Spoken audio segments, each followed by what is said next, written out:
Hey everyone, I'm Stephanie, host and head bookologist here at the Get Literate podcast.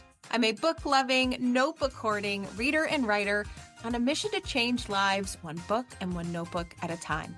On this podcast, we explore the power of books and reading and notebooks and writing to make life better and to feel better too. You'll find episodes exploring the reading and writing life and how it can make our actual lives better. You'll get book recommendations and notebook invitations around particular themes, and you'll meet authors and special guests who'll help us take inspired action in our own daily practices. So, grab a notebook and your TBR list, and let's get literate. Hey everyone, welcome back to another episode of the Get Literate podcast. I'm Stephanie Affinito, and as always, I'm here with another episode on how reading and writing can make life better. It can make life feel better. Now, I like to alternate episodes where one week we talk about reading, one week we talk about writing, maybe another week we dive into a specific theme or a very specific topic, and another, perhaps I take a completely different direction. I'm kind of breaking my own rules this week. Last week, I talked about how journaling can deepen reading. And I went on a deep dive into one of my favorite new little notebooks, the Nudge Notebook. If you haven't listened to that episode yet, I highly recommend you do, because thinking about the Nudge Notebook will help you think about what we're going to talk about today. So last week, I kind of blended reading and writing together. And I originally did have a different episode planned for this week, but in case you didn't know, I do not batch record episodes weeks and weeks in advance like I know other people do. Sometimes I wish I was that kind of person so that I could get ahead of myself and feel a little bit more grounded in the podcast episodes, but that's just not how I work. I have this beautiful calendar that outlines every episode that I want to do till the end of the year. But I often break my own rules because I want the podcast to really reflect me, the kinds of things I'm actually reading, actually writing, truly learning about and researching, so that I can bring it to you in real time and we can feel that energy together. So this week, even though we technically talked about writing last week, I want to dive in to the 6 kinds of restorative writing that I have come up with as part of my journey and as part of my research. I'm really lucky in that at the university I teach at, every semester, there is something called the Ideas Program. And it's basically where faculty can volunteer to present for an hour on a topic of their choosing. It doesn't have to be related to our area of specialty at the university that we teach in. It can be anything that we want to talk about, that we have experience in, that we just want to throw out to the community and see who wants to get together around that topic. And so I was lucky enough to talk about restorative writing, how the 6 kinds of writing that I find myself doing on a daily yet alternated basis were just making me feel better. And I've talked a lot about expressive writing to help us feel better, to literally release stress from our body and help us heal from chronic conditions. But I have found that there are 6 kinds of writing that can make us feel better in the life that we have. And that's what I want to talk about today. Now, if you go back to episode 130, you'll find that in that episode, I talked about 5 different kinds of notebooking. And so I've been on this journey for a while, right? But I've updated it. I realized there's not just 5 kinds of notebooking, there are 6 kinds of restorative writing. And so I love looking at the podcast as a way to track my own learning and my own journey. And so you may find threads of the content I talked about back at episode 130 in this episode today. But I think you're going to see how I'm starting to change and evolve based on my own experiences and, of course, the research that I do. So let's get to it. We're going to talk about the 6 kinds of writing, and I'm going to give you a prompt for each of them so that you can just tinker around with them and decide what kind of restorative reading practice you need in your life right now. So let's get to it. 6 kinds of restorative writing. These are not in any particular order. One is not more important than the other. It is simply a kind of writing that you might need to feel better in the moment. And so first up is productive writing. Productive writing reduces the cognitive load we feel in our minds and bodies, and it helps us to organize our thoughts and our swirling emotions and the to-do list and all the things. So productive writing that reduces cognitive load often looks like to-do lists, brain dumps, venting sessions, planning, creating an agenda, mapping out a project, right? Any kind of work on the page that just helps us get rid of the stress in our mind so that we can put it on a piece of paper, not forget about it, but lighten the load on our systems. My favorite productive writing prompt is this. Get a blank sheet of paper, write down absolutely everything that is weighing on your mind right now. Everything. And when you think you're done, write some more.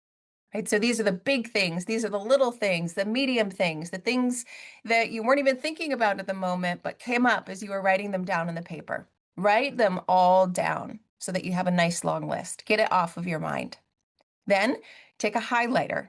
Choose your favorite color to make you feel good. And I want you to highlight all the things on the list that you can control, right? The things you can't control, leave them blank, right? So you're highlighting and really magnifying only the things that you can control and you can do something about. From there, you look at your highlighted lists and you circle one of them that you could tackle right now to feel better. Maybe it's the lowest hanging fruit. It's the easiest thing that you could do. So you could check it off your list. Great, do that. Maybe it's the thing you know is the hardest thing, but it's the biggest thing weighing on your mind. And so you're tackling that and you're eating the elephant first, so to speak. This kind of writing helps us to reduce the amount of pressure and reduce the amount of thoughts that are swirling around our head. And so it's a restorative writing technique because it is lightening the load, so to speak. So that is the first kind. The second kind of restorative writing is reflective writing.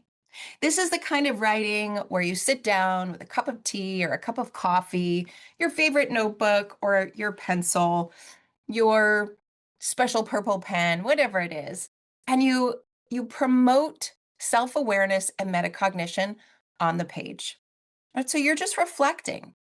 Who am I right now? What season of life am I in? What do I need right now? What would the perfect day look like for me in this season right now?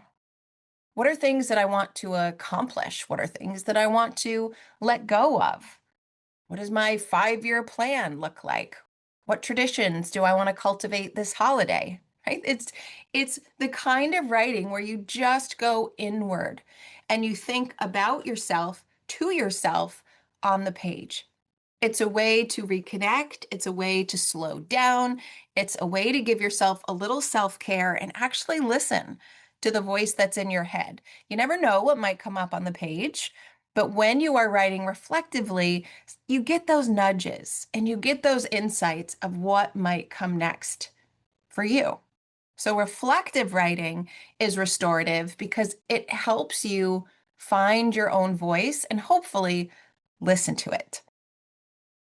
Kind number 3 is responsive writing.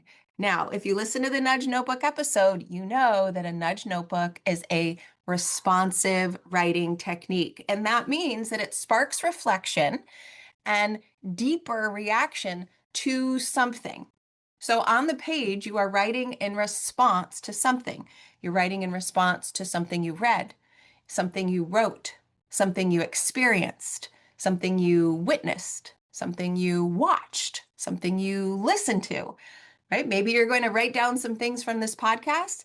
That is a responsive kind of writing. It helps us go deeper. It helps us think about things that perhaps we wouldn't have thought about it unless we got that signal from whatever piece of media or any piece of content that we encountered. So that nudge notebook is responsive. And hopefully you started one by the time you are listening to this episode. Okay, so far we've talked about three kinds of restorative writing: productive, reflective, and responsive. Now let's shift to creative. Creative writing sparks our imagination and it often launches innovation. Now, you can look at creative writing in a couple of different ways. I really see two big categories for myself. The first category is that you are actually writing creatively. You are writing poetry. You are experimenting with fiction, right? You are playing around with figurative language. You are actually writing creatively. This is not my strong suit. But the other part of creative writing that I am much better at is that you're getting creative in the way that you're putting your words on the page. So you're using different colored markers. You're getting out the stickers. You're getting out the washi tape. Maybe you're watercoloring the page first or after. Maybe you are playing around with font and size. That's a creativity in the formatting. So this creativity, it could spark imagination and innovation, as I mentioned, but it allows us to just play and to tinker and to enjoy and to visualize and to just step out of our regular lives and give ourselves a little creative break. Now, commemorative. Commemorative writing is where we preserve our memories and we evoke lots and lots of meaning. When I think of my 5-year journal, this is what I'm thinking about, right? This is commemorative writing. I hold on to one nugget from every day so that I can look back and preserve those memories and think about how they made me feel in the moment and hang on to them. Right? So this is when you get out your journal and you're writing about your most recent holiday. You're writing about your favorite things to do as a child. You're taking an average day of the week and you're scrapbooking about it. Whatever way works for you, works for you. And I think for me, that one line a day is perfect. I know other people who just jot down things in their planner, right? Some of us are really good at using our planner to plan, and others of us are really good at using that planner to capture what actually happened. That is a form of commemorative writing. And then finally, the last category, at least for now, that I have come up with as a type of restorative writing is the kind that I've talked about most recently, and that is expressive writing. That is the kind of writing that is raw and real and personal. It is Dear Diary writing. It might be really personal, emotional morning page writing. This kind of writing releases emotion in your body and promotes healing. So when I talk about writing to release chronic pain or writing to heal chronic conditions, it's this particular kind of writing that has been researched to do just that. It's where you're getting so brutally raw and honest on the page so that you're literally lifting the stress that's on your nervous system, putting it on the paper, and letting your body function in a more optimal way. So this is where you can think about your 3 lists, as I talk about in my Writing to Heal circle. The things from your past that are still weighing you down, the things from the present that are weighing you down, and the little things about your personality that might not be helping you function ideally, like overthinking, like perfectionism, like people pleasing.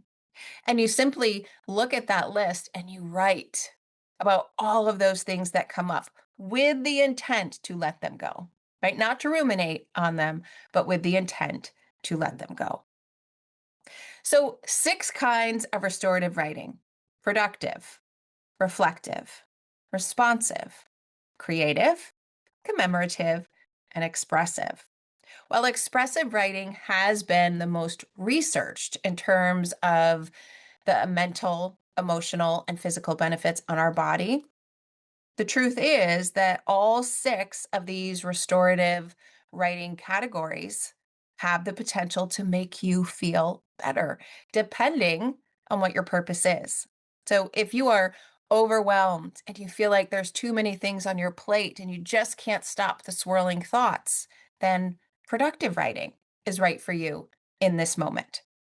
If you're in a phase of reflection and some life transitions and wondering what's coming next, then reflective and responsive writing could be for you. If you are in a phase where you just feel like something's missing, you're not enjoying things like you were, you're trying to figure out what might get that spark back for you, well, that's creative writing that you need on your notebook. If you're in a phase where you're nostalgic and your kids are leaving for college, or you're in some sort of life transition where things are changing and you want to make sure that you're hanging on to the good that you remember, commemorative writing is for you. And if you're in a phase where you just don't feel good in your physical body, maybe you have chronic pain, maybe you have other chronic conditions, maybe you're dealing with anxiety or depression, expressive writing is not only what I think is the best choice for you, but there's a lot of research behind this category of writing that could be the thing that helps, right? I keep saying reading and writing are the underdogs of the wellness space. And I feel like there's such potential for us to tap into our notebooks when things are hard, when we need something, when we're not sure where to go next. There is a kind of writing that could be just right for you in the moment. So I hope that thinking about these six different kinds of restorative writing helps you think about your own writing life and what you need next. Remember, it all counts. Some of us have this idea that we just have to show up to our journal in a morning page practice every morning, or else we're not really writing. But those to-do lists, that's restorative writing. Those gratitude lists, that's restorative writing. It all counts. And so just let yourself think for a minute of which kind of writing fuels me right now that I could lean into. And then maybe later that shifts. You know, I have bazillions of different kinds of notebooks. I don't write in all of them every day. I write in the ones that I need in the moment so that I can feel better and feel good about the particular space that I'm in.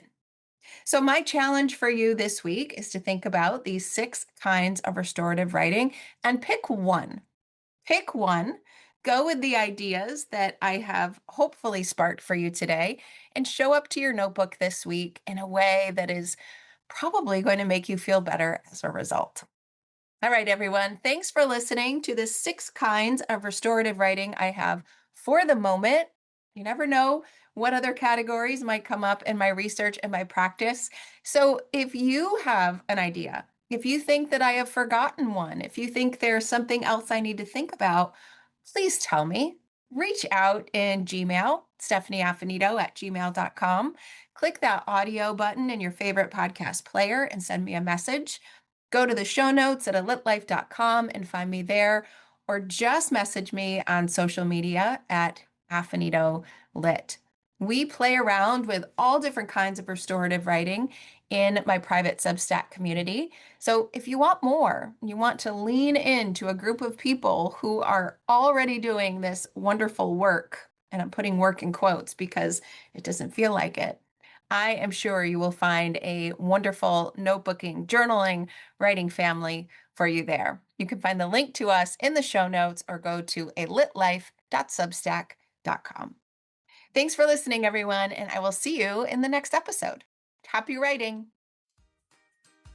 Thanks for listening to today's episode of the Get Literate podcast. You'll find links to all of the books, resources, and ideas mentioned on the episode in the show notes and at elitlife.com.